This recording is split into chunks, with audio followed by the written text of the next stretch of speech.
Welcome to meeting number 105 of the House of Commons Standing Committee on Natural Resources, pursuant to the Standing Order 1082 and the motion adopted by the committee on Tuesday, November the 29th, 2022. The committee is resuming its study of Canada's electricity grid and network. Today's meeting is taking place in a hybrid format. All witnesses have completed the required connection tests in advance of the meeting, except for Mr. Silvestre. I would like to remind participants of the following points. Please wait until I recognize you by name before speaking. All comments should be addressed through the chair. Members, please raise your hand if you wish to speak, whether participating in person or via Zoom. The clerk and I will manage the speaking order as best we can. Now I would like to welcome our witnesses with us today from the Canadian Labour Congress. Alex Callahan, National Director, Health, Safety and Environment by Video Conference. From Electricity Human Resources Canada, Mark Czapewski, Vice President of Programs. And from Indigenous Clean Energy, James Jenkins, Executive Director by Video Conference. Up to 5 minutes will be given for opening remarks, after which we will proceed with rounds of questions. I do use these cards. Yellow means 30-second warning. Red is time's up. I will try not to cut you off mid-sentence just so you can finish your thought. I will now begin with opening remarks for 5 minutes from Alex Callahan, National Director from the Canadian Labour Congress. You have the floor and you have 5 minutes, sir. Thank you, Mr. Chair. My name is Alex Callahan. I'm the National Director of Environment at the Canadian Labour Congress. The CLC represents more than 3 million workers, and workers with affiliated unions work in virtually every sector of the economy, in all occupations and in all parts of Canada. CLC affiliates also represent workers throughout the electricity system in every province and territory. And so we appreciate the importance of this study being conducted by the Standing Committee on Natural Resources and look forward to responding to any questions. So I appreciate the invitation to speak. The mandate of the committee is to study Canada's electricity grid network and to understand interprovincial tie-ins and gaps, opportunities and challenges to improve electrical production and distribution across the country. So this means that the committee must consider workers. While the role of workers in improving the grid is obvious because they build, maintain, operate generation, transmission, and distribution assets, workers also more broadly are counting on electrification to power new industries, to decarbonize existing industries, and to reliably power already electrified industries. So the work will be essential, your work will be essential to building a strong economy of the future and to creating a sustainable economy. Please consider that union density in the sector has made electricity jobs good and safe across the country. Additionally, in June 2024, the Canadian Sustainable Jobs Act was given royal assent, committing Canada to creating economic growth and sustainable jobs. And so these jobs are part of the net zero trajectory and by and large are good, safe, well-paid unionized jobs. And of course, we always need to be lifting those standards. Jobs electrifying across the country are an important part of industrial decarbonization, which is a key way to make already good jobs in emissions-intensive sectors into sustainable jobs. So where are we now? There is a general consensus amongst demand forecasters that there's going to be a rough doubling of generation to meet demand between now and 2050. And so meeting this demand will require significant capital investments in new and refurbished generation, transmission, and distribution. It also means that everything from building new generating stations, transmission lines, substations, and installing transformers and smart meters to replacing wooden utility poles with cement and steel to withstand extreme weather. So investments in this capital infrastructure will require significant investments in skilled labor to build, operate, and maintain a good state of repair across the grid. However, despite this acknowledged and existing need, Canada is facing a shortage of electricians. I don't have StatsCan data on the other related NOCs, but I think it is fair to say, in the absence of information to the contrary, it's probably similar. In this context, we also note that a lot of other countries have announced or are pursuing significant electrification strategies. The IEA lists more than 244 in-force electrification strategies around the globe, which means that there will be demand for workers around the world, and it is increasing. So this means there is a challenge about finding yourself in a seller's market. So we're facing a shortage, and we cannot assume that skills gaps can be resolved through immigration, which means that you need to be recommending significant investment in training, supporting strong paychecks, investing in education and healthcare and public services so that we can attract and retain skilled workers. So we're asking for a sectoral workforce strategy to ensure that we can meet electrification goals and deliver electricity reliably and affordably. That means you should have 4 key priorities that underpin a workforce strategy, which means social dialogue, the principles of decent work, accredited training delivered by not-for-profits such as union training centers, and a commitment to transitioning and no involuntary layoffs. So what does that mean? Well, social dialogue means getting employers and governments to the table with workers. A commitment to decent work means fair pay, job security, social dialogue, a strong social safety net. Training means accredited training, so the public dollars go into training and not to a middleman. And finally, a low-carbon grid means changing generation, so it means a commitment to transition and no involuntary layoffs for the workers who keep the lights on today. Canada's unions are also asking you to recommend that the government take steps to ensure domestic production of things like ranging from transformers to smart transformers, to the steel that goes into transmission towers, cement for dams, and various products in the supply chain. A strong domestic manufacturing sector producing goods will be essential to grid expansion and the transformation that's essential to ensuring Canada is able to weather supply chain disruptions or spikes in global demand for particular goods related to electrification. Recall my comment earlier about the global demand for electrification.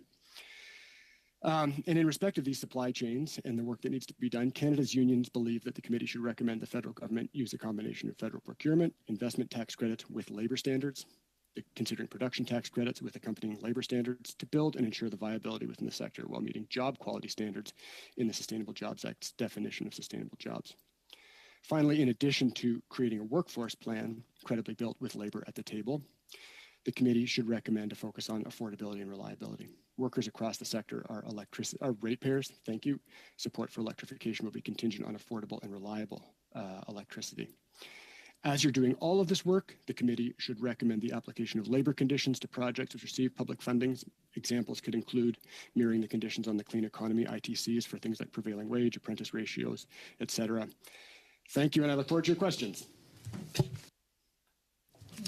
Thank you, Mr. Callahan, for your opening remarks. Before going to the next speaker, I will just remind all of our witnesses, speak just a little bit slower for interpretation. It's a reminder that I normally put at the beginning of the meeting, just so the interpreters can stay caught up to the interpretation and don't fall behind, because it is a great job that they do.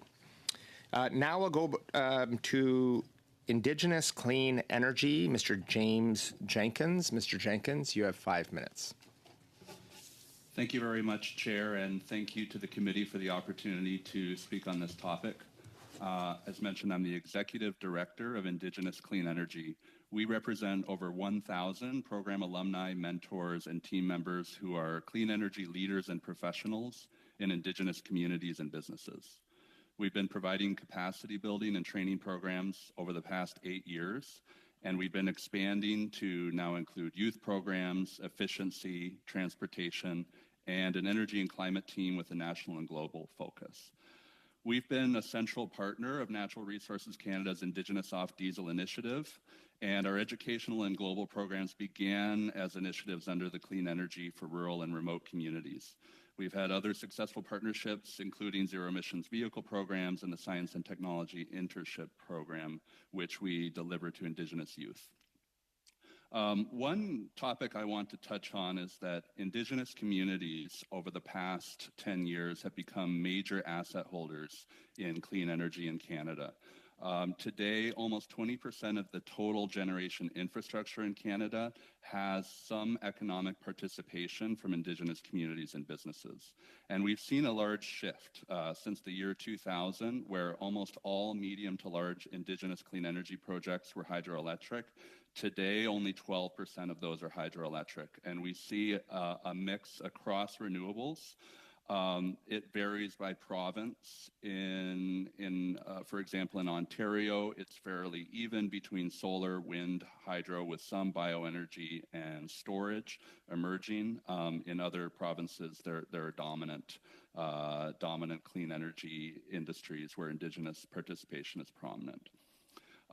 So as we see the demand for energy increase, a need to double or by some estimates triple energy generation over the next 15 years, we'll see the number of projects that have Indigenous participation increase as well, which really speaks to a need of continuing to invest in the capacity and building programs like those under Natural Resources programs, Natural Resources Canada.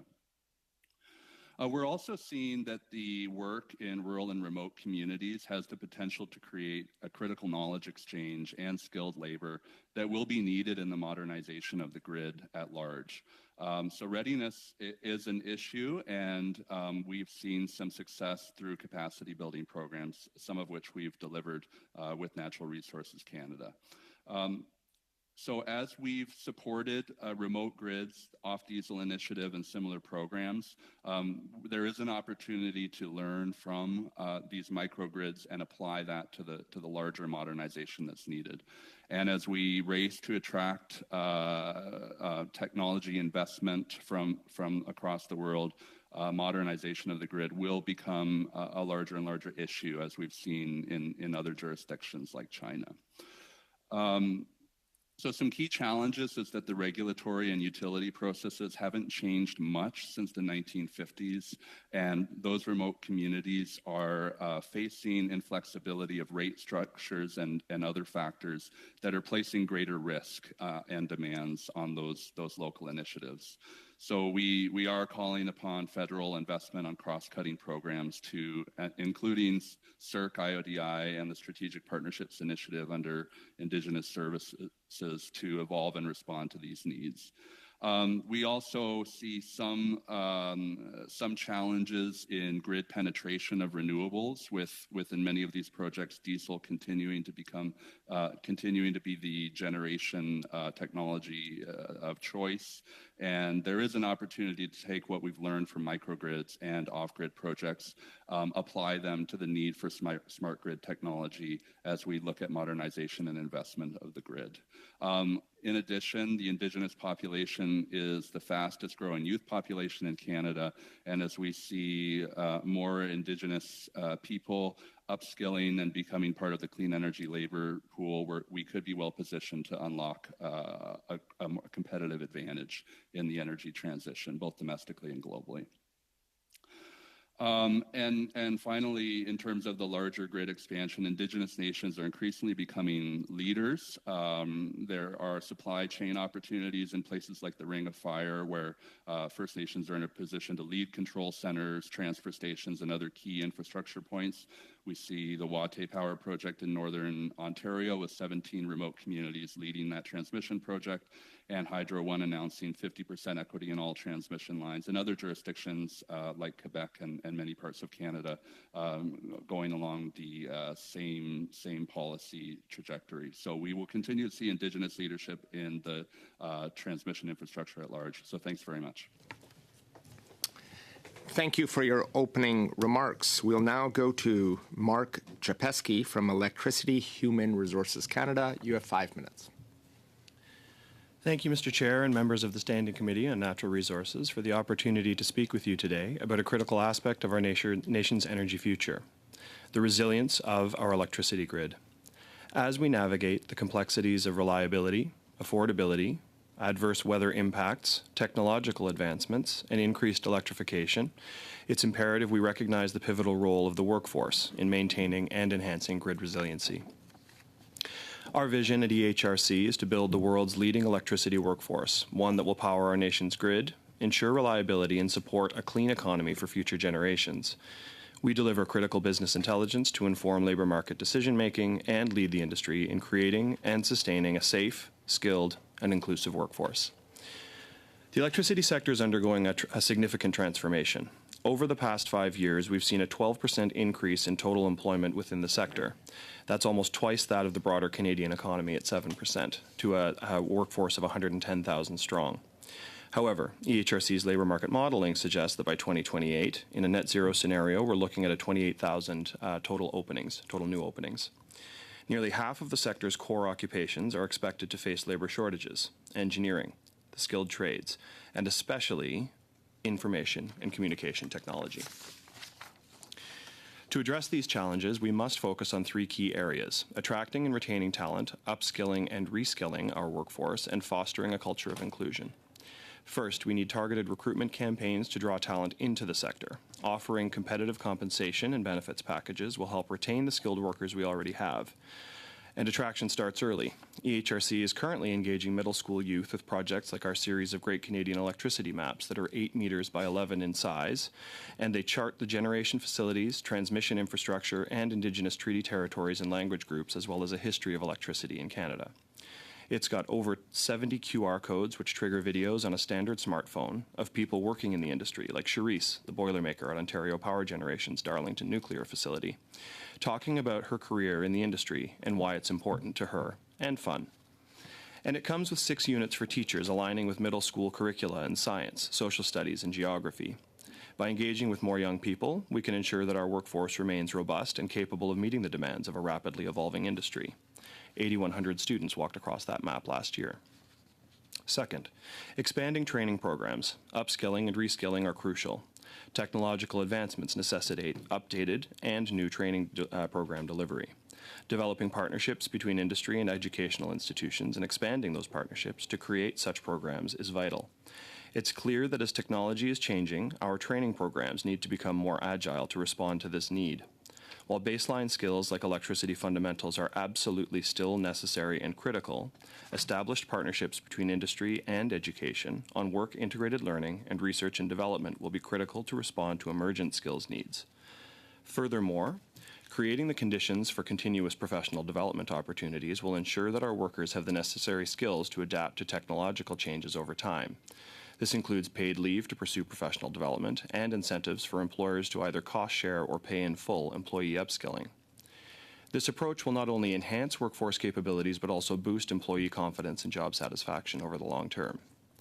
Third, fostering diversity and inclusion is a strategic imperative. The face of the Canadian workforce has changed, but we have only seen incremental improvements in representation in our industry. Enhancing workforce diversity is essential for fostering innovation and addressing labor shortages. There's plenty of research demonstrating this.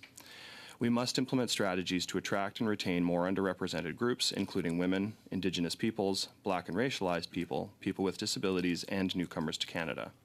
A diverse workforce brings a variety of perspectives and ideas, driving both innovation and efficiency.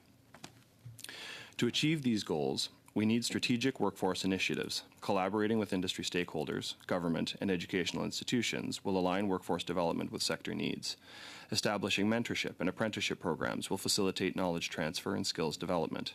These partnerships will create a supportive ecosystem that nurtures talent and prepares our workforce for the future. In conclusion, the workforce is a cornerstone of the electricity sector's ability to maintain and enhance grid resiliency. By addressing labor market challenges through strategic initiatives, we can ensure that the sector meets its reliability, affordability, and decarbonization objectives. Focusing on attracting, retaining, and developing a skilled and diverse workforce will enable Canada to build a resilient electricity grid capable of supporting a sustainable future. Thank you for your time today. I look forward to further discussing the importance of the workforce to powering Canadian homes, businesses, and other critical infrastructure. Thank you for your opening remarks, Mr. Czapewski. We'll now proceed to our first round of questions, which are for 6 minutes each. I will go to Ms. Stubbs from the CPC for 6 minutes. Ms. Stubbs, the floor is yours. Thank you, Chair. And just before we all proceed with the questioning and the rest of this meeting, I would just like to move that we resume debate quickly on the motion I put forward in committee on September 18th regarding inviting the ministers to committee.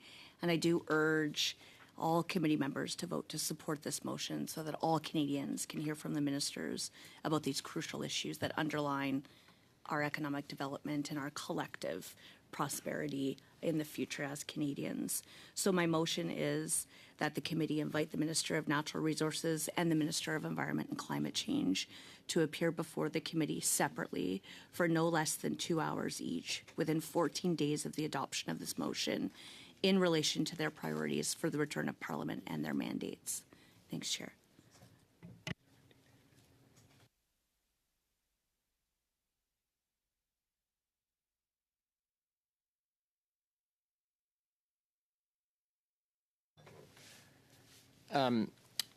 Colleagues, so because she's resuming, Ms. Stubbs is resuming debate on a previous motion, and it's a dilatory motion, we do have to proceed to a vote.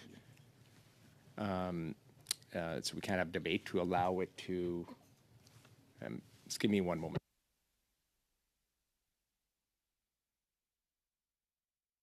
So if committee passes to resume debate on the motion that she's presented, because it's a motion from previous day, then we can resume debate on this. So first we will go to a vote. So we can resume debate on the motion. Once that is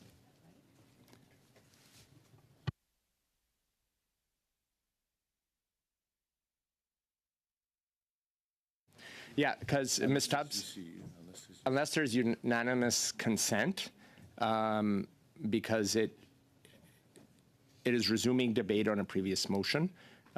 If there is unanimous consent, we can proceed with the motion being placed and go from there. And I do have a. Mr. Chair? So the clerk has told me we should vote right away because it is a deal. I do have folks on. I have.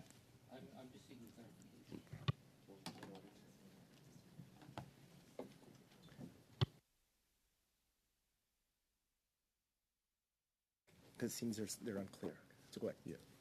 So MP Stubbs moved her motion last Wednesday. The debate on the motion was adjourned. Therefore, she needs to move to resume debate on the motion. It's a dilatory motion. If the then we go into a vote. If the committee agrees to resume debate on the motion, then debate will resume. If not, then we go back to business of the day. Point of clarification, too. Is it that if we do this, can that just be adjourned to debate later? Or I'm just confused as to what we're voting on. We're just voting. Okay. Okay. All right. I think I understand. Thank you. Yeah, that's my question. I'm not trying to interrupt. We do have 2 hours. I don't mind debating, but I also don't want to lose our witnesses again. So I'm inclined not to vote, but I don't want to say I'm not voting to kill the motion, but I want to hear our witnesses. So is it possible that we agree to debate it in the second hour? Chair? Yes, go ahead. Go ahead. Just really briefly, we would like to just vote on the motion, get it done with like right now, so we can just get back to the witnesses.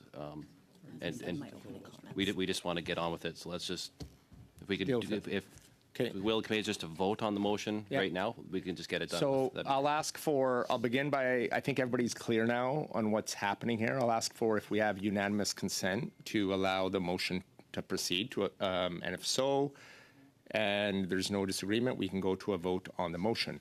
Or the motion can be amended or changed by the will of committee, but I'll leave that up to committee members.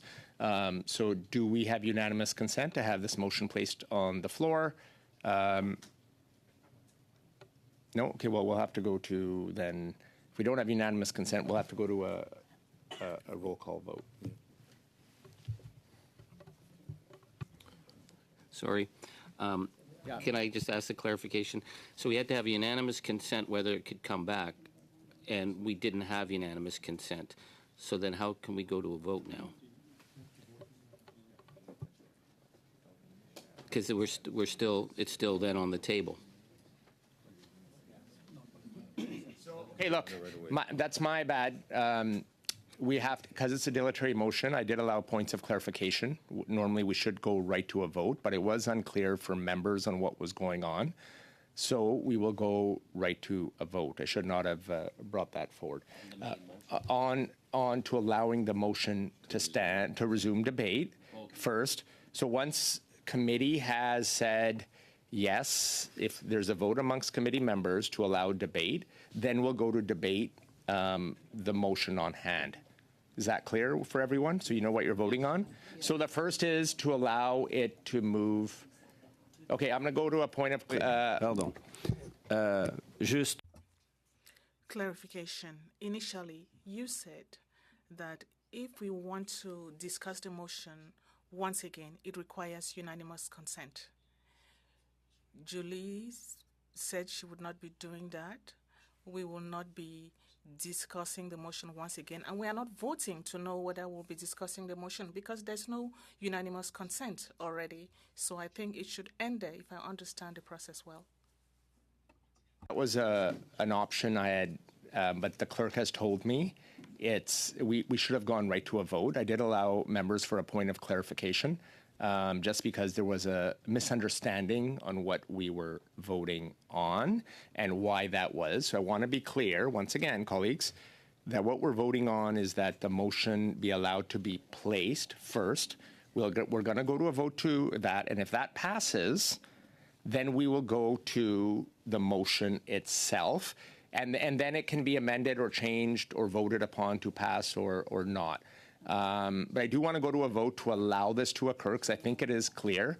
Let's just get it over with, and I think there's an understanding, but it seems to me, with committee members. So let's go to that vote first, and if you... Can I add one point? Is it a point of clarification? But I do want to go to a vote. Go ahead, Mr. Falk. You know, I think just to help the committee understand, if we can get unanimous consent to bring the motion back on the floor, the intent is not to further debate it, but to actually have a vote on the motion. So if we can bring it back onto the floor and then have a vote. The challenge is there may be amendments sought, So, and that's where I'm. colleagues, okay, But we mean, okay, we will... We should vote.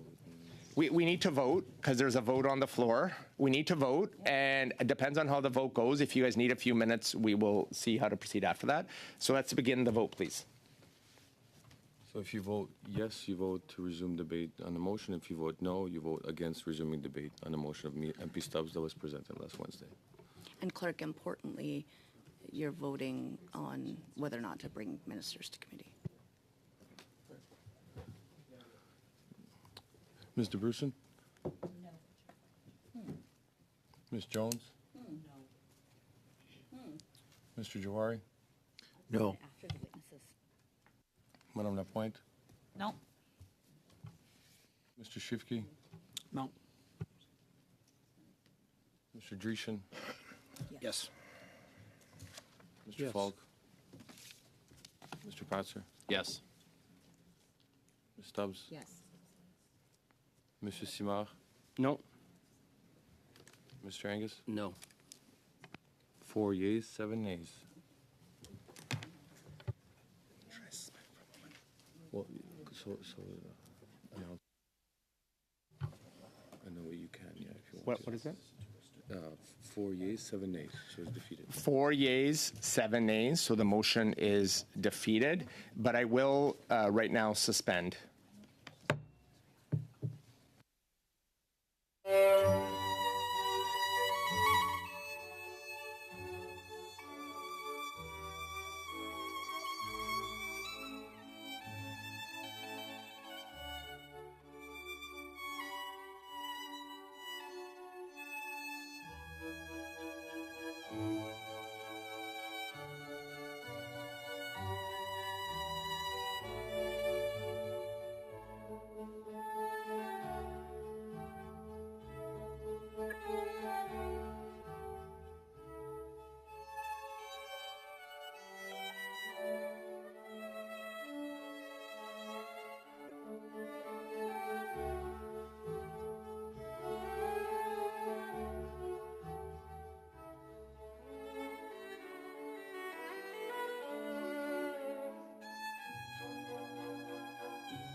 Thank you. We are back, and I will go back to Mr. Patzer. You got about 5 minutes and a few extra seconds to continue. Go ahead, Mr. Patzer. Okay, thank you very much, Chair. Thank you, witnesses. I just want to, I'm going to start with the Indigenous Clean Energy witness. You towards the end of your remarks, you referenced how there was some regulations that have been unchanged since the 50s.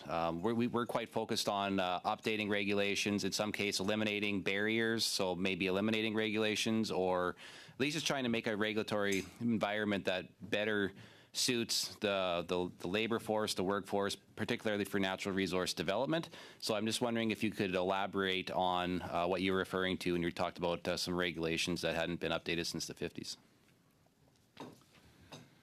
Yes, happy to do that. So what I was referring to was primarily regulations, both from the utility and the regulator at the provincial or territorial level, and primarily with respect to smaller off-grid, rural and remote projects. And in many cases, it concerns the rate and rate inflexibility. So what we have found in many cases is that the community is, or the proponent at the local level, local government, in some cases municipality, in some cases a First Nation, is taking on the bulk of the risk. If there is an issue with overall cost, and I think we've seen some flexibility with rates in other kinds of technology, but for renewables, we found that to be a challenge in many of our projects. And so basically what I was referring to is, in most cases, the regulator and the utility are still very much providing oversight over these projects, and the ability to have a viable project has to fit within those regulations. So in other sectors, we've seen more flexibility to allow projects to proceed. I think there's some more work that needs to be done, primarily at the provincial and territorial level when it comes to regulators and utilities for rural and remote projects. Just make sure I got the right name here. For Electricity Human Resources here. So we have a clean electricity regulations that are going to require all power be generated from non-emitting sources by 2035. We've heard it alluded to today, but also in previous committee meetings about a doubling of electrical capacity. Given where we're at right now and where this government has us headed, do we have the labor force to be able to double electrical capacity today? Like, where are we at today? Can we hit that target? So I'm probably not the one to comment specifically on clean electricity regulation specifically, but do we have the workforce today? I would say no. We are, one of the things that you probably noted in my comments is we're going to have to start working on growing our capacity to train that workforce. One of your colleagues I was speaking to over here, we mentioned that it's 4 to 5 years for any of the technical roles in this industry to come to full competence. And so whether that's skilled trades training or engineering or information communication technology, those are engineering programs, skilled trades programs, technician technologist programs. And so we need big investment, really, if we're going to do that for the youth. Now, there are interim pathways that we could look at for foreign credential recognition, where folks are not working in their domain of expertise, where they've worked overseas, for example, and we could be drawing them in faster with appropriate programming to ensure that they meet the requirements of the Canadian standards for those occupations. But that is something that we would also have to spend some time on building out pathways to help those folks enter the industry, would be my suggestion. And then the last piece of it is sort of that workers in transition piece. So folks that are exiting other industries that could join our industry with similar skill sets, but with some upskilling. So you don't have that 4 to 5 year talent lock, basically, for new entrants, like net new entrants who've never previously worked in a technical role before. Okay. Sorry, I'm just going to jump back to Indigenous clean energy here quickly. Now, in Saskatchewan, particularly in northern Saskatchewan, it's true in southern Saskatchewan as well, too, natural resources is one of the biggest drivers, if not, well, it is probably the biggest driver of our economy. I would suggest even more, it'd be on par with agriculture. So, but particularly in the north, Cameco, 50% of their workforce is Indigenous. Just wondering if you can talk about the importance of natural resources to Indigenous communities and their employment. Absolutely. Natural resources makes up a large portion of many economies in Indigenous communities, particularly in the northern part of the provinces and in the territories. In Saskatchewan in particular, I mentioned a little bit about different energy mixes. About 50% of the projects with Indigenous ownership or co-ownership are solar, but we are seeing quite a few projects that are combined heat and power and hybrid projects with some biofuel projects coming online that are fully Indigenous owned. But you're absolutely right in terms of the importance of the Indigenous workforce in the natural resources sector. As we see energy demand increasing, that's going to put further strain on that workforce. So I agree with you there. Thank you. We'll now proceed to the next speaker, Ms. Lapointe, for 6 minutes. Go ahead, Ms. Lapointe. Thank you, Chair. And my questions are for Mr. Czapewski. Can you elaborate on what strategies are needed to create stronger collaboration between provincial governments, industry, and also educational institutions in order to ensure that we have that alignment between workforce development programs and sector-specific needs? And of course, I'm speaking specifically to the electricity sector here in post-secondary institutions. We've spent a fair bit of time on that particular question. And so obviously one of the first things as an organization that specializes in labor market is work integrated learning. And so when I talk about work integrated learning, I'm referring to co-op programs, internship programs, the apprenticeship programs, like across the board, but expanding them. Because right now, as we look at our current workforce, about 5% are under the age of 25, so new entrants, but about 15 to 17%, depending on which province you're looking at, are over the age of 55 and beyond. So we're looking at seeing a number of exits, basically. And so we need to invest in youth, but that's also putting pressure on the middle management positions. So we're bringing people up faster than perhaps historically they have been. So there's less time to focus on supervisory skills, management skills, leadership skills, and those competency developments. And so we have to put more time into that as well. So it's sort of like I've heard some people refer to getting to 2050 as sort of it's an everything on the table, so all generation mixes. I sort of think of the workforce in a similar way. It's kind of, we sort of have to do a little bit of everything to get us to where we need to go.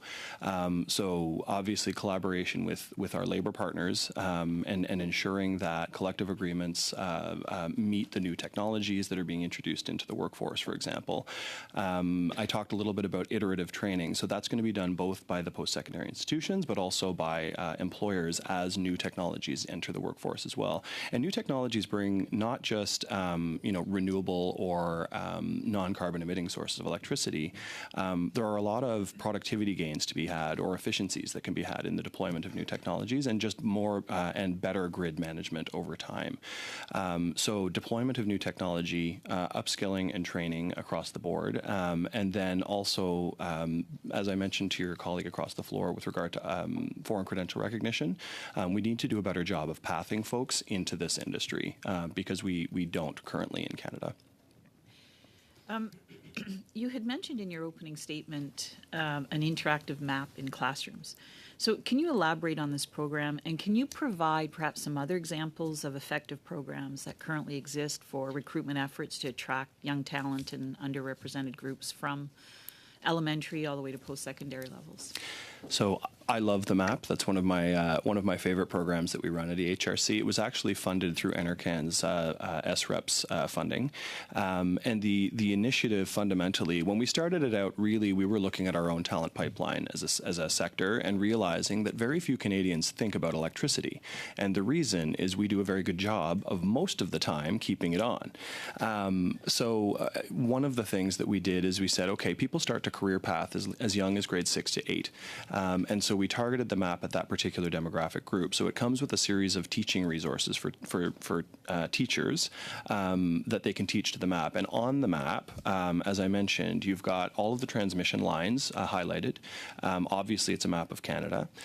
You've got all of the major generation infrastructure. So whether it's a hydro dam or a small solar farm or a wind or a nuclear facility, or we've even got our coal mines, our coal production facilities, as well as lithium mines have been all mapped on the map as well.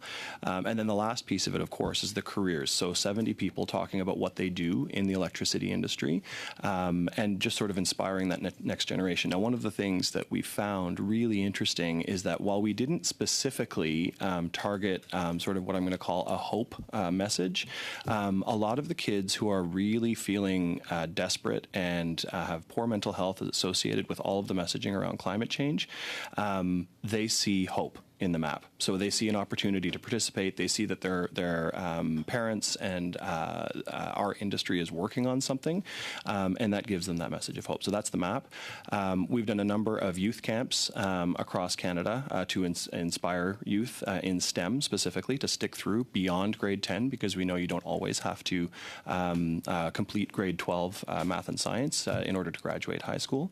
But we do need those folks to finish those credits in order to get into many of our programs for our industry. And then, of course, just more integrated work-integrated learning, as I mentioned, or learning integrated work, where students are exposed to the sector early and then are retained longer term.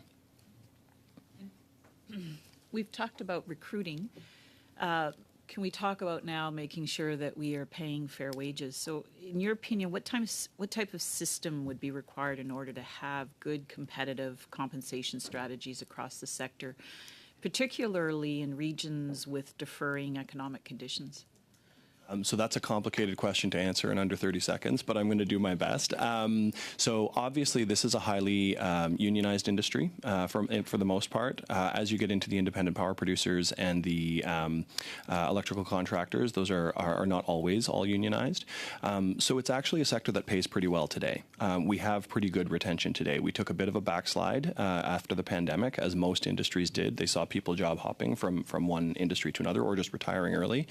But this is a sector that actually does have good compensation for the most part, and because the independent power producers and the electrical contractors compete with their utility peers, you tend to see better compensation than perhaps in other industries as well. Thank you. We'll now go to Monsieur Simard for 6 minutes. Mr. Simard, 6 minutes. Thank you very much. I hope you can hear me well, Mr. Callahan and Mr. Czapewski.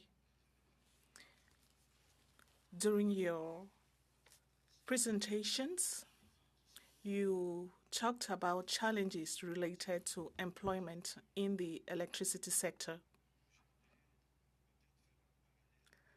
Let me establish a comparison with what we did on C50, Sustainable Jobs. On this bill, there's an agreement that exists between Quebec and the federal government on labor force training. Unfortunately, we could not learn from that bill to ensure that money should go towards institutions that already exist, whose mandate is to train the labor force in Quebec. I know that this is a real challenge. I think it's Mr. Callahan who talked about skilled labor. We cannot only rely on immigration, but we need home-based strategies. I'm thinking about the IREC, the Hydro-Quebec Training Institute that carries out research. But do you think that the government's approach is flexible enough for us to address the labor force challenges that we are seeing in the electricity sector? Maybe first of all, Mr. Czapewski, followed by Mr. Callahan. Okay, so I think one of the, I'm perhaps not the best person qualified to speak to specifically the Quebec federal government's agreement on funding to institutions.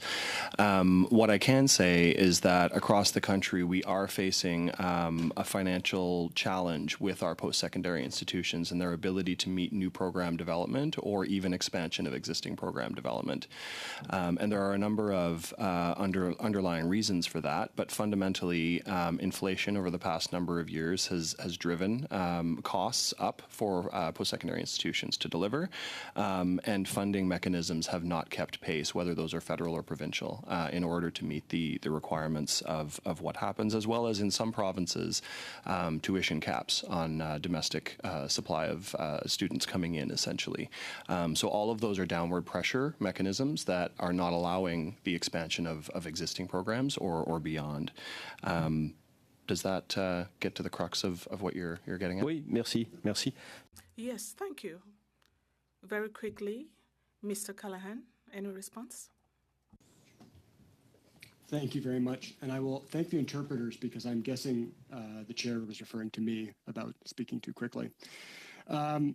So again, I would say I know that Quebec has a fundamentally different arrangement, especially in the construction sector, in terms of its unionization. And I think that the skills development is like fundamentally these things have to be tripartite projects where you have employers, workers, and governments at the table determining the outcomes. And I'm not going to engage much more than that because I'm not an expert in Quebec's competencies development boards, but that's certainly something that I think would be. It's unfortunate that our colleague from CUPE wasn't able to participate this morning because I know he has some expertise in that, as does the FTQ. Merci, merci. Je vous ferai remarquer que. Thank you. That tripartite table does exist in Quebec, and it's been operating for many years now. I have a question for all witnesses now. It's a question that I have put to all witnesses as part of this study. If we want to double electricity production by 2050, we need an energy transition. And for most specialists, they think we need a price on carbon. So I'd like to know what you think about it. Do you agree that we should put a price on carbon? I want a very short answer, please, for all witnesses. I can start. I'm probably not the best qualified to respond to whether or not a price on carbon is the appropriate mechanism, but I can say that what we are looking to do is something that we haven't done in a long time in Canada with regard to building out infrastructure that's literally taken us 100 years to date. And so it is a big job, and it will require significant investment. Peut-être Monsieur Callahan. Mr. Callahan? I think our focus needs to be on ensuring that we meet our Paris targets and that we have an industrial strategy to make sure that our economy is producing the goods and electrifying at the rate we need to meet the targets, and a regulatory package that supports meeting our targets. Oui, et je terminerai avec Monsieur. I'll end with Mr. Jenkins. Yes. So in terms of bringing investment to Canada and ensuring that we're able to bring the talent, capital, and everything else we need to have a successful energy transition, we do need mechanisms like a price on carbon. So if not that, certainly carrots that are going to accelerate the transition are very important. Stability is also very important as well. So when we can signal to the global market that we can move forward on one mechanism, whether that's a carbon price or something else, that's very important as well. But yes, in terms of having a carrot that's going to accelerate that transition, yes, we do need those mechanisms. Merci.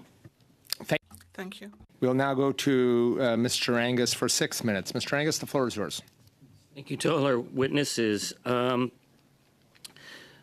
want to start with you, Mr. Callahan, because you spoke of the investment tax credits. We know that Minister Friedland announced investment tax credits in the fall of 2022, and then I've heard a lot of talk coming up into the next budget. Have we actually seen any of these investment tax credits that could actually kickstart a clean economy? Yeah, so my understanding is they're still working their way through all the processes. But I would say that the important thing about the tax credits is the labor conditions that have been attached to them.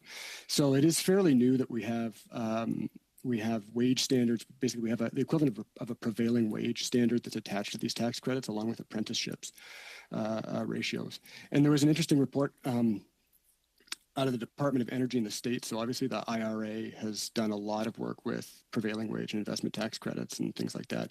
And so the US DOE's got an employment and energy report, and basically their conclusion is that the ITCs in clean energy in the States are starting to pay dividends insofar as you're seeing unionization rates that are higher now in that sector than the broader sector. You're seeing firms that are, this is perhaps not that surprising, but unionized firms are dealing with skill shortages better. You're seeing equity, like greater equity in the firms that have union contracts and that are sort of abiding by the labor standards that are attached to the ITCs. So we want to see these in place ASAP. Well, the reason I ask is because it's a no-brainer. We see what the Biden administration did within a year with the ITCs. We saw billions of investments, thousands of new jobs created. We saw good union jobs, and yet this government, they're still working through the process 2 years after they were promised. Now, if it was Suncor and TMX, boy, oh boy, they'd be going all out. I mean, they put $34 billion on the table and built a pipeline. And yet investment tax credits to kickstart a clean energy economy and pull back some of the investments that had gone to the States is nowhere to be seen. So I want to ask you in terms of the struggle that's before us. We've seen just in the last 6 months incredible transformations in battery technology, solar, Texas, California. The investments are moving there in a big way. Is Canada facing being left behind based on the fact that we are not serious about making the investments that our competitors are? Yeah, I think there is a risk that we are standing on the sidelines while other industrialized countries are jumping in with both feet into building a clean energy future, well, like a broader net zero future, right? And it's the United States with the IRA, it's Europe with the European Green Deal, and yeah, you're absolutely right, Mr. Angus. We're seeing investments go other places, and Canada needs its place there. We need to be part of those supply chains. We need to be building the kinds of things that are going to be part of a net zero economy. We need to be decarbonizing existing good jobs in areas of sort of strength we have. Like I'm thinking, for example, of steel making. We have some of the best steel workers in the entire world, and we can produce low carbon steel. So we need to have like this study, this committee is nominally studying electricity. Like there needs to be a reliable low carbon electricity supply so that we can decarbonize steel making. To go back to where you began, though, are we dealing with this with the urgency that's needed? No, this is something that we've been calling for a long time. Workers have been calling for a long time because we're seeing the impacts of climate change, and workers want to know what the future looks like. They want to know that there is a future in their work, that there is that their communities have the kinds of good jobs that are going to keep them there in the long term. They want to know that there's a future for their kids, and having a job in a low carbon sector with the protection of a union card in your pocket. That's how we start to build that security. I want to follow up on that because, when I meet with the IBEW workers in Edmonton and go to their training facilities and they're training their workers up, they say, we're ready for the new economy. They say, we want to be part of it. And then they say, and so where's the federal government? And here we are, how many years into this government's administration, all kinds of promises at the international level. And yet, how do I go back to the IBEW and say, we're there for you, when they're looking over the border and they're knowing that huge projects are coming on stream, good union jobs, good training, and clean energy. And in Canada, we're still talking about it. How do we ensure that workers are going to actually be leaders in this new economy because they're ready for it? Yeah, I mean, I think this is a matter of the federal government coming to the table with money for real projects that are tangible, that are going to be there, and they're coming to them with labor conditions attached to them that says this is going to create a good union job. That means that you have the kind of paycheck that you've been counting on your whole life or that you've been aspiring to, that's going to give you the pension that you can comfortably retire on, that's going to give you the benefits that mean that if your kid needs braces, you don't have to wonder like where the mortgage payment's going to come from. So it is about coming to the table with the checkbook. Thank you. Now we will proceed to our second round of questions, and we'll start with Mr. Falk for 5 minutes. Thank you, Mr. Chair, and thank you to all of our witnesses for coming to committee this morning. Your presentations have been informative. Mr. Chepesky, I'd like to start with you. You indicated the challenges of attracting and retaining people in your industry while recognizing that it's actually a very well compensated industry. And so that has piqued my curiosity a little bit. There's 7 large North American companies, and I'll list them here: Molson Coors, Ford Motor Company, John Deere, Lowe's, Harley-Davidson, Brown, Foreman, and Tractor Supply Company are all noticeable companies that have abandoned the DEI, as well as Google and Meta have said that they're significantly scaling back their DEI programs. Can you tell me how DEI has affected the human resource aspect of the electricity industry in Canada? So I think the way I would respond to that is to say that our electricity industry today reflects, from a visual or just representation perspective, Canadian society 30 years ago. It does not reflect Canadian society today. It doesn't reflect the diversity of our cities. It doesn't reflect the diversity of our country, whether we're talking about folks from other countries or we're talking about more women's participation. Just to put a finer point on it, women's participation in this industry is 27%. 5 years ago, it was 26%. So at that rate, we're looking at 120 years to gender parity for the sector. And I think we can all agree that gender parity across the economy has almost been achieved from a total representation perspective. We're almost at 50, I think it's 51% men to 49% women. So we're very, very close. This sector is lagging. So there's some work to be done on that particular aspect of it. And there is plenty of research from organizations like the Diversity Institute out of Toronto and others that have done a great deal of work on what it means to be innovative through different thinking and different mechanisms of thinking and coming from different societal and social backgrounds. So I think if we don't diversify our industry, we're actually being left behind from a innovation perspective. Just to follow up on that a little bit, I'm speaking more of mandated diversity. Has that excluded potential good hirees from actually obtaining employment in the industry? I think that's a fair question, and I think the way that I have typically responded to that in the past is that this is not a sector in decline. This is a growth sector. We're not losing opportunities for existing workers. We're literally growing the industry. So over the past 5 years, the sector, like the Canadian economy, grew by 7%. This sector grew by 12%. So that means that we are creating whole new opportunities, and so the opportunity to diversify the industry is obviously there. And so we need to capitalize on it. Okay, and so it's not as though you're turning away people that are interested in the industry because they don't fit into a box. No, there would be no reason for that. It's just that you're providing space for anybody that's interested. Right, and I think it's also important to reference that if you're going to work in one of our technical occupations, so the skilled trades, engineers, technicians, technologists, information communication technology, I mentioned the skills lock earlier. We can't afford to not have folks that have the competencies, skills, and training to work in this industry. So in the absence of somebody not fitting a diversity box for the sake of argument, we have to hire who's available. And so when we talk about diversity and inclusion in this industry, we actually talk about it much earlier. We need to be attracting folks in high school and in middle school because, again, that's the fabric of Canadian society. And so it's important. Then what you're saying is you're making space available rather than excluding people. I think it's important that we make space available and that we retain those folks that we have. Can you tell me what the industry is doing as far from an educational perspective with community college that actually train people up in your industry, both in the practical aspect of the electricity generation industry, but also in management? Are you refunding, are you funding research chairs in universities? Are you providing scholarships? Are people in your industry doing that?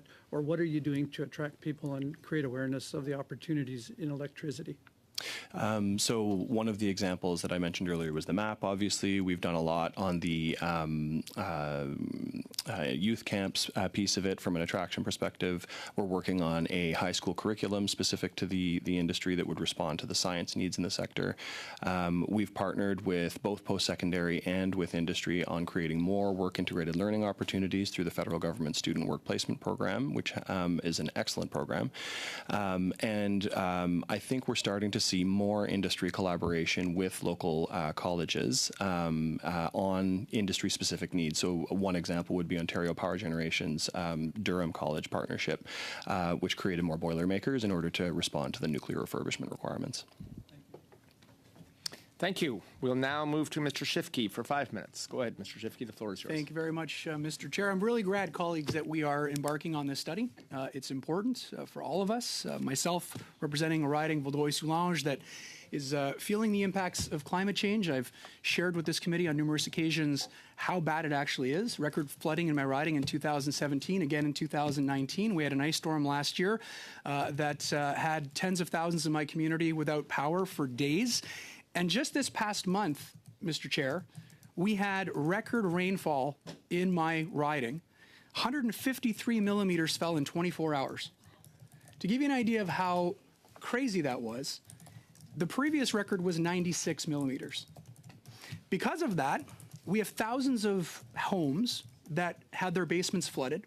The average cost is anywhere from $25,000 to $100,000 per basement.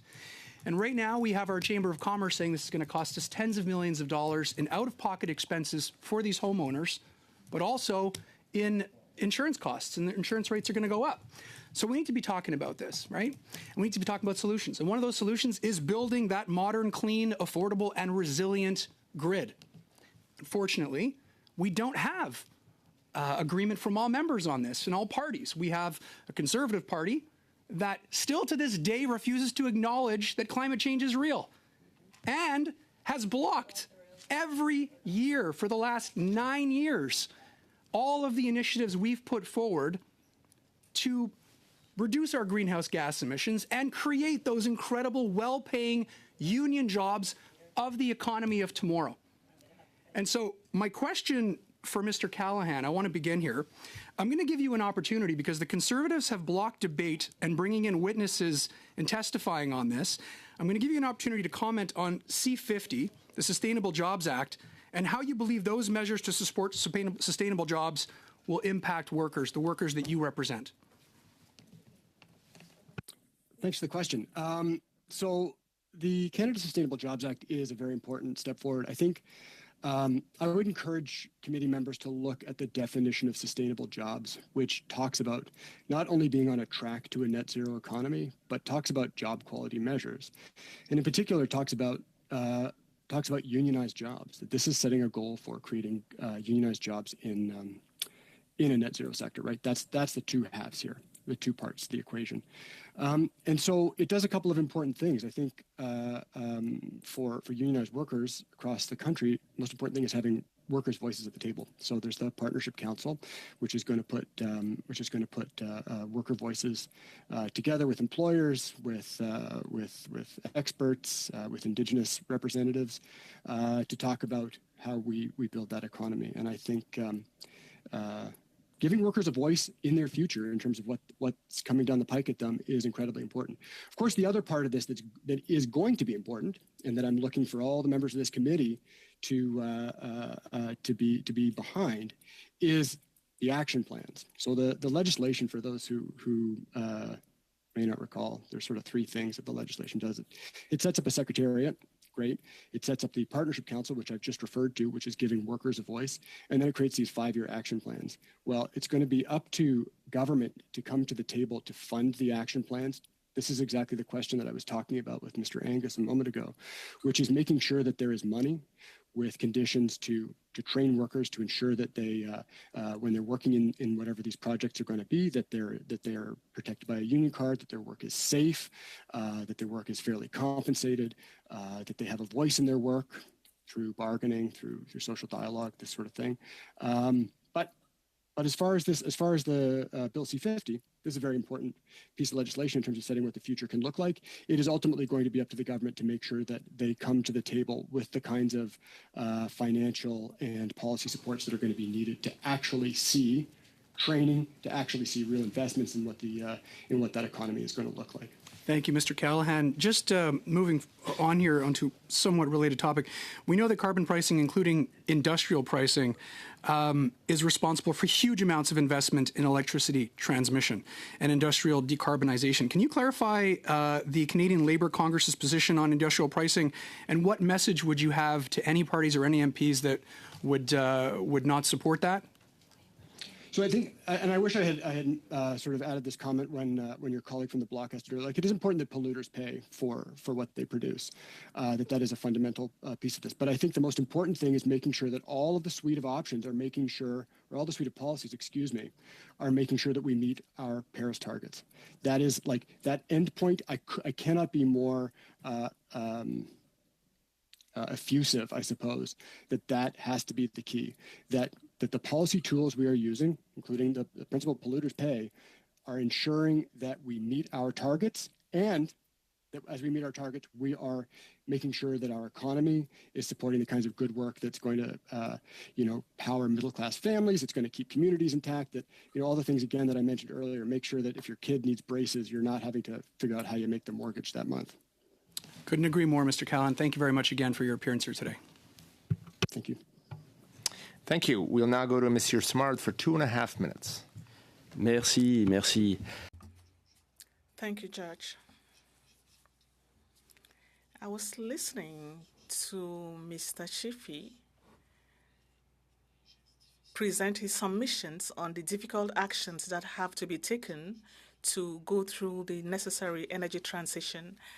I'm always amazed by the naivety of my Liberal colleagues. From 2018 to 2024, the Liberal government invested $24 billion in a single pipeline, $34 billion.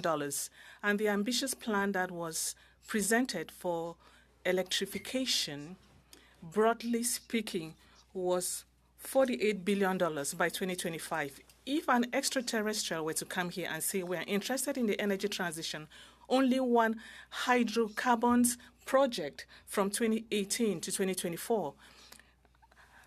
And for an ambitious project, there's $40 billion invested by 2050. And in this single ambitious project, there's still money to fund the oil and gas sector. So I don't want to be unpleasant with Mr. Schiffy, but if I were him, I would stay away from moralization. Now, in the short term, if we want to really reinforce our electricity grid, what has to be done? I'll expect the various witnesses to tell us briefly what short-term measures should be taken. Peut-être commencer par... Let's maybe start with Mr. Callahan. Thanks for the question. Short-term measures. I think I'd rather talk about some of the longer, more sort of systemic issues that need to be dealt with. And I would also, I'm going back to when we submitted on the clean electricity regs and to the Canada Electricity Advisory Council. Like, there's obviously a need for investment in generation, in transmission. Like, we have a lot of parts of our grid are aging. There's a lot of work to bring our grid up to a good state of repair so that people can, in fact, electrify. Residents oftentimes need to upgrade the service into their home to electrify parts of their home. That means we need to have a grid that's in a good state of repair. I'm reading your face here, and I'm guessing that you're sort of looking for a couple of short-term things. So I would say investments in the grid, making sure that workers are trained, because as I talked about earlier, we do have a shortfall of electricians, and making sure that we have a good state of repair across the system. Thank you, Mr. Callahan. We'll now go to Mr. Angus for 2.5 minutes. Thank you so much. Mr. Jenkins, I'll focus my question to you. In another life, before I became a member of Parliament, I worked for the Algonquin Nation in northern Quebec. And one of my main jobs is organizing blockades because nobody ever came to the table. The hydro companies didn't come, the mining companies, the forestry companies didn't come, and the only way to get attention in those days was to stop a project. And I've seen an incredible transformation, and I've seen amazing leadership emerging, especially in the young generations that are coming up. But I'm also seeing that projects that should be moving ahead are not moving fast enough because particularly on clean energy hydro projects, there's still a labyrinth of issues at the federal level, at the provincial level, trade deals, the free trade deals that impede the ability of local procurement. How do you see the situation now for First Nation involvement in clean energy and being able to not just benefit to transform energy on the reserve, but the traditional territories so that they could build into a larger grid and make sustainable wages and sustainable jobs for community members? So thanks very much for the question. I would agree with you that when we see the number of Indigenous owned and co-owned projects across the country and how quickly it's growing and just the level today, we can see that there is some alignment when it comes to Indigenous communities and businesses and a desire to be involved in co-ownership of these large clean energy projects. So we're tracking over 250 medium to large generation projects. Those are over 1 megawatt, and many of them are 100 megawatts and more. And they're growing at a rate of almost 30% a year over the last 3 years, in addition to large transmission projects with ownership. So in terms of the possibilities, they are very high. Much of our programming has shifted to youth programming components because youth are seeing this as a viable career opportunity from very young in their communities as they see Indigenous-owned businesses and businesses owned by communities investing heavily in these industries. From where I sit, it's been one of the major economic development opportunities that we see in every jurisdiction in Canada for a long, long time that's available to Indigenous communities. So I do see the potential is very high. Some of the challenges that have already been mentioned, things like stability over regulations, and I'll just touch on one. Many Indigenous partnerships are still waiting for the ITC rules to be released, which will help in terms of stability and security. They're ready to move forward on these projects, but that's just one example where there is a real need to recognize the high level of Indigenous investment that currently exists in the sector and the potential that it affords to bring a new skilled labor force and to really prioritize setting what those parameters are. Thank you. Time is up. Thank you on that. Okay, great. Now we'll proceed to Ms. Stubbs. Ms. Stubbs, the floor is yours.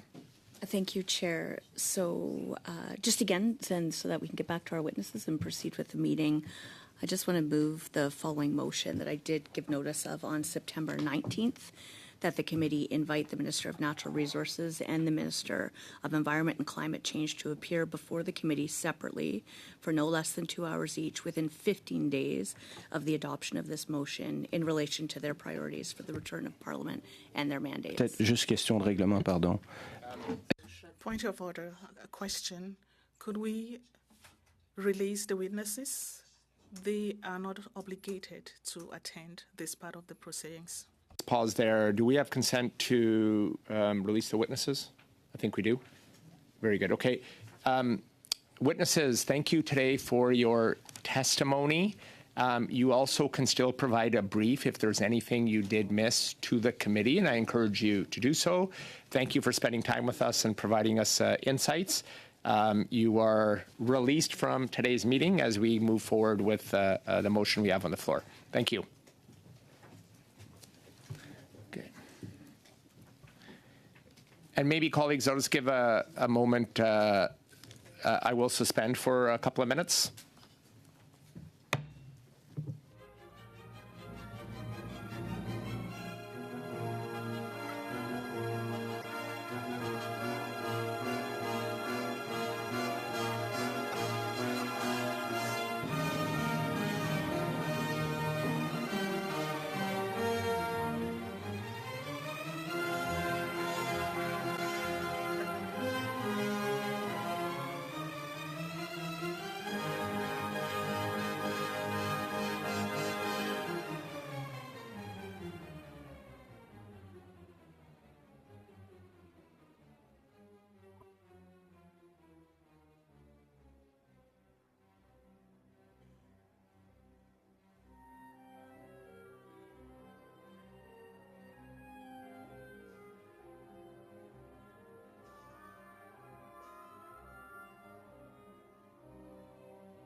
Thank you. We are back from our suspension. Ms. Stubbs, you had the floor, and so I'm going to go back to you. You had just moved a motion, and if you're good with moving that motion, if there was anything else? Chair, since you've indulged me, thank you. So I'll reiterate the motion that I've moved. So again, I would just like to move the following motion that I gave notice of on September 19th, that the committee invite the Minister of Natural Resources and the Minister of Environment and Climate Change to appear before the committee separately for no less than 2 hours each within 15 days of the adoption of this motion in relation to their priorities for the term of Parliament and their mandates. And of course, I urge all members on this committee to vote in favor of this motion so that those ministers can answer all these crucial questions that Canadians have about natural resources, which is the sector that underpins the entire Canadian economy. Thanks, Chair. Thank you, Ms. Tubbs. We have a motion on the floor. I have a speaking order. I'm going to you next, Mr. Bruson. Thank you, Mr. Chair. I actually agree that it's important to have both those ministers appear and to answer questions on the topic as outlined in the motion. My only suggestion is I'm going to seek to amend it, so I'm moving to amend the motion to remove within 15 days and replace it with as soon as reasonably possible. The reason for that is that we have the minister's schedules that we have to work with, as well as the schedule for this committee. So just as soon as reasonably possible, we would like to have them here to speak to the issues as stated in the motion. Okay, so we have an amendment on the floor, and I just want to make sure that was captured. I think it was, as soon as reasonably possible, removing 15 days, and as soon as reasonably possible. I'm going to go to Mr. Patzer, and then go ahead, Mr. Patzer. Thank you very much, Mr. Chair. You know what? These ministers have had literally all summer to get ready, hopefully for whatever their strategic plan and vision for their respective ministries are. And as we know, both environment and natural resources, there's a lot of crossover there. So that's why it's important to have those two ministers come. But again, the motion's pretty clear about what their priorities are for the return of Parliament and their mandates. If we remove the 15-day time piece, I mean, it could be next calendar year when they show up, right? Because that could be as reasonable, foreseeable, right? I mean, so it'd be nice to have a pretty crystal clear timeline in here. Of course, would we say 15 days if they come 17 days? I mean, I don't think that we have to be like, oh, well, I mean, we don't have to change it because of that. But to me, it's like, if we say 15 days, but if it's like they're over by 2 days, I'm pretty sure no one's going to be upset that we're 2 days over the timeline here. But if we eliminate the days, then I think that just, oh, this came up, oh, this came up, oh, this came up, and then they don't ever appear. We don't want that to happen. So I think if we can leave the days in there, but just know, Chair, that if again, like I said, if it takes 17 days for the minister to come, we're not going to be upset that it was over by a couple of days, right? So there's a little bit of latitude there, but I think we need to stay to a prescriptive timeline to make sure that happens, but that it also gets scheduled into our calendar of the committee, so that way it's very clear when they're coming, what they're doing. Like I said, they've had all summer to get their ducks in a row as far as what their priorities should be, so it's time for us to hear from them. Thank you, Mr. Patzer. Mr. Angus, I have you on the amendment. Thank you. Yes, on the amendment, well, it is normal with a committee that we don't put a prescriptive timeline for the ministers because of the many other issues that they have to deal with, and that has been kind of a standard I've seen over years. So I recognize Mr. Bruson's offer. I do think they should come as soon as possible. So I'm looking at it from two lenses. One is the longer TMX study hangs over this government, the more it's going to hurt. So if I was them, I'd get it over with as quickly as possible. But if they want to drag it out, I'll drag it out forever. So I'm offering some political advice to my colleagues to get this, rip off that Band-Aid as quickly as you can. But I would suggest that we turn it to the clerk to see what their availability is, and if we get blown off, I would bring back a motion calling them and insisting. So I'm willing to do this in good faith and with the amendment, but I would like to get this dealt with. And I know it's not on the amendment, but I do want to ask, on our witness list we have Ms. Friedland. Is she still on our witness list? Regarding the TMX study now, Yes. Mr. Angus? Yes. I can go to the clerk, I believe so.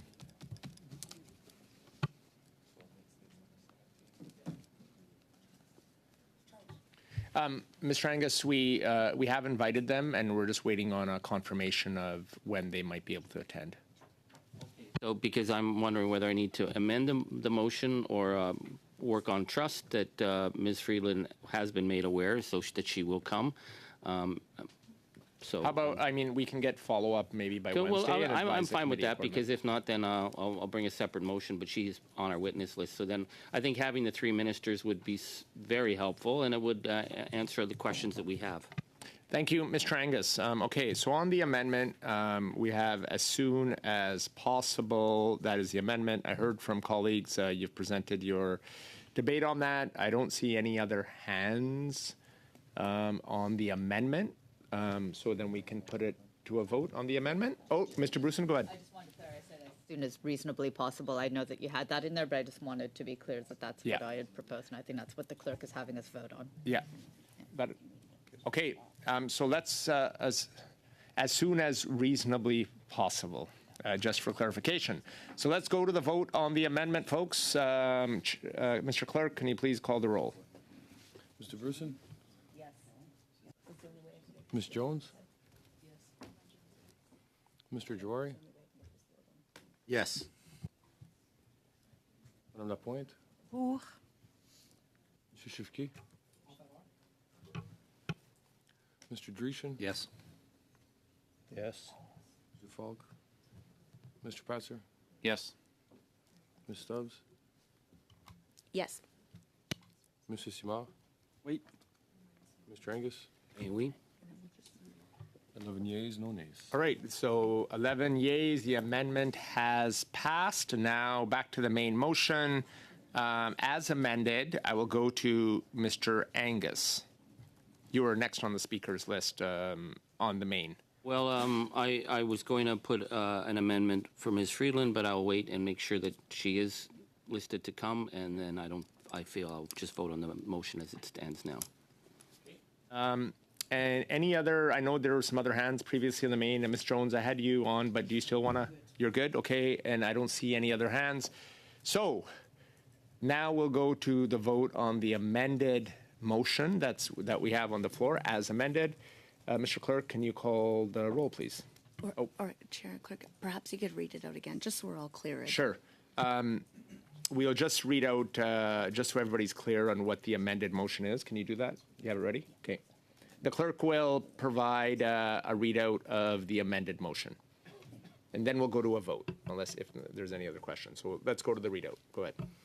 That the committee invite the Minister of Natural Resources and the Minister of Environment and Climate Change to appear before the committee separately for no less than 2 hours each, as soon as reasonably possible, in relation to the priorities for the return of Parliament and their mandate.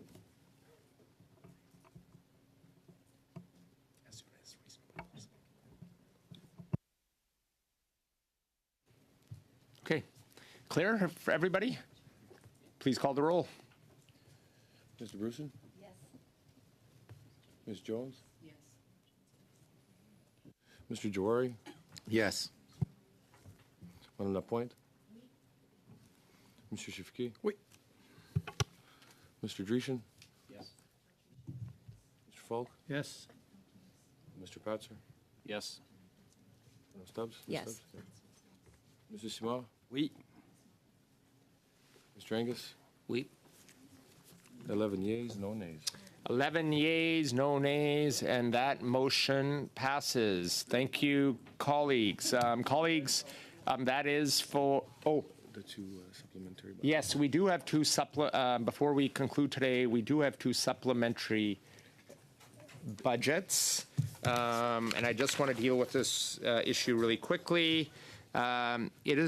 Is it the will of the committee that the proposed supplementary budget in the amount of $3,500 for the study of the Trans Mountain Pipeline expansion, and that the proposed supplementary budget in the amount of $2,000 for the study of Canada's electricity grid and network be adopted?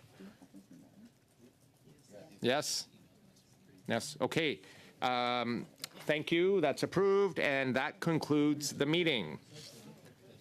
All right, meeting adjourned.